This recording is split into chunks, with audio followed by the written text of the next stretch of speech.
இந்த செய்தியை உங்களுக்காக வழங்குவது அருண் மசாலா.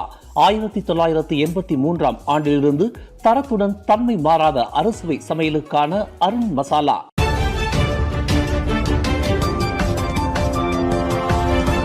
வணக்கம். திசைகளின் ஒரு மணி செய்திகள். மலேசிய பிரதமர் அன்வார் இப்ராஹிமை பர்டானா புத்ராவில் சந்தித்தார் ஜப்பானிய பிரதமர் ஷிகேரு இஷிபா.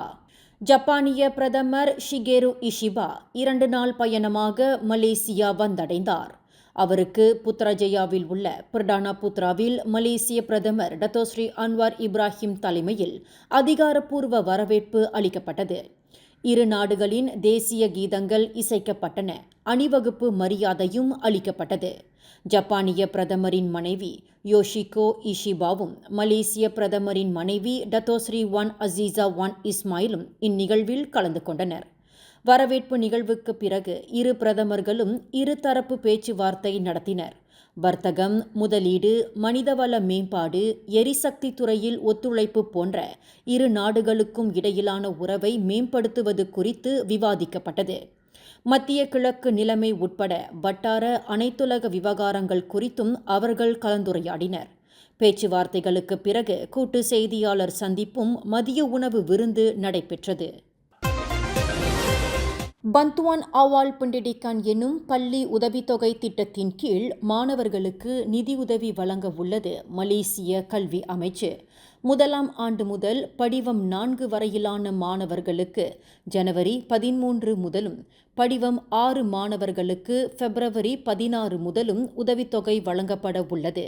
புதிய படிவம் 6 மாணவர்களுக்கு ஜூலை 1 முதல் உதவித்தொகை கிடைக்கும் என அமைச்சு இன்று வெளியிட்ட அறிக்கையில் குறிப்பிட்டுள்ளது. மடானி அரசாங்கம் மொத்தம் 79 கோடியே 12,50,000 ரிங்கிட்டை ஒதுக்கியுள்ளது. ஒவ்வொரு மாணவருக்கும் தலா 150 ரிங்கிட் ஒரு முறை உதவித்தொகையாக வழங்கப்படும். இந்த திட்டம் 5.2 மில்லியனுக்கும் அதிகமான மாணவர்களுக்கு பயனளிக்கும். பெற்றோர்களின் செலவின சுமையை குறைக்கும் வகையில் இந்த நடவடிக்கை எடுக்கப்பட்டுள்ளது. பணமாக வழங்குதல், மாணவர் வங்கிக் கணக்கில் செலுத்துதல் அல்லது பெற்றோர் வங்கிக் கணக்கில் செலுத்துதல் போன்ற முறைகளில் உதவித்தொகை வழங்கப்படும். மலேசியாவுக்கு வருகை புரியும் ஆண்டு 2026 விளம்பர காணொளியில் மசூதிகள் இடம்பெறாததால் எழுந்த விமர்சனங்களுக்கு பிறகு அந்த வீடியோவை மாற்றியமைக்க சுற்றுலா, கலை, பண்பாட்டு அமைச்சு முன்வந்துள்ளது. பிரதமர் துறையின் இஸ்லாமிய சமய விவகாரங்களுக்கான அமைச்சர் நைம் மொக்தார் இந்த நடவடிக்கையை வரவேற்றுள்ளார். அரசியல் அமைப்பின் உணர்வுக்கு ஏற்பவும் நாட்டின் பன்முகத்தன்மையை கருத்தில் கொண்டும் இந்த முடிவு எடுக்கப்பட்டுள்ளதாக அவர் கூறியுள்ளார். புதிய காணொளி ஒவ்வொரு மாநிலத்தையும் விரிவாக மேம்படுத்தும் வகையில் உருவாக்கப்படும் என்றும் 1 வாரத்தில் ஒளிபரப்பப்படும் என்றும் அமைச்சர் தியோங் கிங் சிம் தெரிவித்துள்ளார். இஸ்லாமிய அடையாளத்தை வலுப்படுத்துவது அரசாங்கத்தின் முக்கிய நோக்கம் என்றும் அதற்கான முயற்சிகள் மேற்கொள்ளப்பட்டு வருவதாகவும் நைம் கூறியுள்ளார்.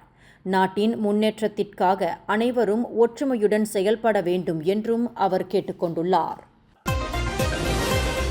சுஹாக்காம் எனப்படும் மனித உரிமைகள் ஆணையத்தின் ஊழியர்கள் திட்டமிட்டிருந்த வேலை நிறுத்தத்தை கியூபெக்ஸ் தலையிட்டு பேச்சுவார்த்தை நடத்த முன் வந்ததால் ஒத்திவைத்துள்ளதாக சுஹாக்காம் இடைக்கால கூட்டமைப்பின் தலைவர் எல்சா நடியா ஷைக் சுலைமான் தெரிவித்தார். 3 துணை செயலாளர்களுக்கு ஊதிய உயர்வு, மாறுபட்ட செயல்திறன் மதிப்பீட்டு முறை, புதிய ஊதிய முறையில் ஊழியர்கள் சேர்க்கப்படாதது போன்ற காரணங்களுக்காக இந்த வேலை நிறுத்தம் திட்டமிடப்பட்டது. ஊழியர்களை வேலை நிறுத்தத்தில் பங்கேற்க வேண்டாம் என்று சுஹாக்காம் செயலாளர் வெளியிட்ட குறிப்பானை அறிவுறுத்தியதால் ஊழியர்கள் தயக்கம் காட்டினர். சுஹாக்காம் நிர்வாகம் புதிய ஊதிய திட்டத்தை ஆய்வு செய்து வருவதாகவும் நேர்மறையான பணி சூழலை உருவாக்க உறுதி பூண்டுள்ளதாகவும் தெரிவித்துள்ளது. தொழிற்சங்கம் அமைப்பதை தொழிலாளர் ஒற்றுமை சங்கம் ஆதரித்துள்ளது. அரசாங்கம் இந்த விவகாரத்தில் தலையிட வேண்டும் என்றும் சுஹாக்காமிற்கு கூடுதல் நிதி ஒதுக்க வேண்டும் என்றும் கோரிக்கை வைக்கப்பட்டுள்ளது. கில்லான் துறைமுகம் கேல் சென்ட்ரல் இடையேயான KTM கம்யூட்டர் ரயில் சேவையை மேம்படுத்தும் முயற்சியாக KVDT 2 திட்ட பணிகள் காரணமாக 60 நிமிடமாக இருந்த ரயில் சேவை இடைவெளி ஜனவரி 20, 2025 முதல் 30 நிமிடமாக குறைக்கப்படும் என போக்குவரத்து அமைச்சர் ஆண்டனி லாக் தெரிவித்தார். காலை நேர உச்ச நேரங்களிலும் மாலை நேர உச்ச நேரங்களிலும் ரயில்களும் மற்ற நேரங்களில் பேருந்துகளும் இயக்கப்படும். இதனால் பயண நேரம் 15 நிமிடங்கள் வரை குறையும் என அவர் குறிப்பிட்டார். பயணிகளின் வசதிக்காக ஜனவரி 17 முதலே பேருந்து சேவை தொடங்கப்படும். மேலும் சுபங்ஜயா உட்பட பிற நிலையங்களுக்கு இடையே 22 இலவச பேருந்துகள் இயக்கப்படும்.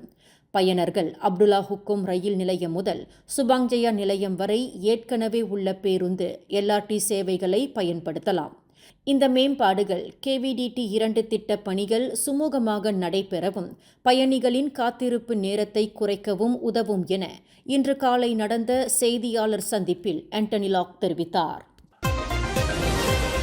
குழந்தைகளிடையே உடல் பருமன் அதிகரிப்பது நாட்டின் பொருளாதாரத்திற்கும் சுகாதார கட்டமைப்பிற்கும் பெரும் சவாலாக உருவெடுத்துள்ளது. உடல் பருமன் கொண்ட குழந்தைகள் பெரியவர்களாகும்போது நீரிழிவு, உயர் இரத்த அழுத்தம், இருதய நோய்கள், புற்றுநோய் போன்ற நோய்களை உருவாக்கும் அபாயம் அதிகம் என குறிப்பிட்டுள்ளார். மலேசிய புத்ரா பல்கலைக்கழகத்தின் பொது சுகாதார வல்லுநர் டாக்டர் நோர்லிசா அஹ்மத். இச்சூழல் அவர்களின் உற்பத்தி திறனையும் நாட்டின் பொருளாதாரத்தையும் பாதிக்கும். புள்ளி விவரங்களின்படி மலேசியாவில் குழந்தைகளிடையே உடல் பருமன் விகிதம் தென்கிழக்கு ஆசியாவிலேயே மிக அதிகமாக உள்ளது என்றார் அவர். உடல் பருமன் உளவியல் பாதிப்புகளையும் ஏற்படுத்துகிறது. உடல் பருமன் கொண்ட குழந்தைகள் மன அழுத்தம், தாழ்வு மனப்பான்மை, கொடுமைக்கு ஆளாகும் அபாயம் ஆகியவற்றையும் எதிர்கொள்கின்றனர். பெற்றோர்கள் குழந்தைகளின் உணவு பழக்க வழக்கங்களில் கவனம் செலுத்த வேண்டும். அதிக சர்க்கரை, உப்பு, கொழுப்பு நிறைந்த உணவுகளை தவிர்த்து சமசீர் உணவை உட்கொள்வது உடல் பருமனை தடுக்க உதவும் என டாக்டர் நோர்லிசா அஹ்மத் மேலும் கூறினார். ஜோஹோர் லெங்கா பகுதியில் நடந்த மோட்டார் சைக்கிள் விபத்தில் முதியவரும் இந்தோனேசியர் ஒருவரும் உயிரிழந்தனர். இந்த விபத்து ஜலான் கம்போங் கோம்பாங் கம்போங் பத்து 28 சந்திப்பில் நேற்று மாலை 5 மணியளவில் நிகழ்ந்தது. இந்தோனேசியர் லெங்காவிலிருந்து கோம்பாங் நோக்கி சென்று கொண்டிருந்த போது முதியவர் ஓட்டி வந்த மோட்டார் சைக்கிள் திடீரென குறுக்கிட்டதால் விபத்து ஏற்பட்டதாக மூவார் மாவட்ட காவல்துறை தலைவர் அசிஸ்டன்ட் கமிஷனர் ரைஸ் முக்லிஸ் அஸ்மான் அசீஸ் தெரிவித்தார். முதியவர் சம்பவ இடத்திலேயே உயிரிழந்தார். இந்தோனேசியர் மருத்துவமனைக்கு செல்லும் வழியில் உயிரிழந்தார். இந்த விபத்து குறித்து காவல்துறை விசாரணை நடத்தி வருகின்றனர். மேலும் சம்பவம் குறித்து தகவல் தெரிந்தவர்கள் காவல் நிலையத்தை தொடர்பு கொள்ளுமாறு கேட்டுக்கொள்ளப்பட்டுள்ளனர். தொடர் மழை எச்சரிக்கையை மலேசிய வானிலை ஆய்வு மையமான மெட் மலேசியா புதுப்பித்துள்ளது. பஹாங்கின் ரொம்பினிலும் ஜொஹூரின் Batu Pahat, Kluang, Mersing, Pontian, Kulai, Kota Tinggi, Johor Bahru ஆகிய பகுதிகளிலும் ஜனவரி 12 வரை ஆபத்தான வானிலை எச்சரிக்கையின் கீழ் உள்ளதாக மெட் மலேசியா குறிப்பிட்டுள்ளது. பஹாங்கின் பேரா பெக்கான் பகுதிகளும் ஜொஹூரின் தங்கா, செகாமாட், மூவார் ஆகிய பகுதிகளும் மோசமான வானிலை எச்சரிக்கை விடுக்கப்பட்டுள்ளது. Terengganu, Pahang, Negeri Sembilan, Malacca, Sarawak ஆகிய மாநிலங்களின் சில பகுதிகளுக்கு தொடர் மழை எச்சரிக்கை விடுக்கப்பட்டுள்ளது. இந்த செய்தியை உங்களுக்காக வழங்கியது அருண் மசாலா. 1983 ஆண்டிலிருந்து தரத்துடன் தன்மை மாறாத அறுசுவை சமையலுக்கு அருண் மசாலா. மேலும் செய்திகளை தெரிந்து கொள்ள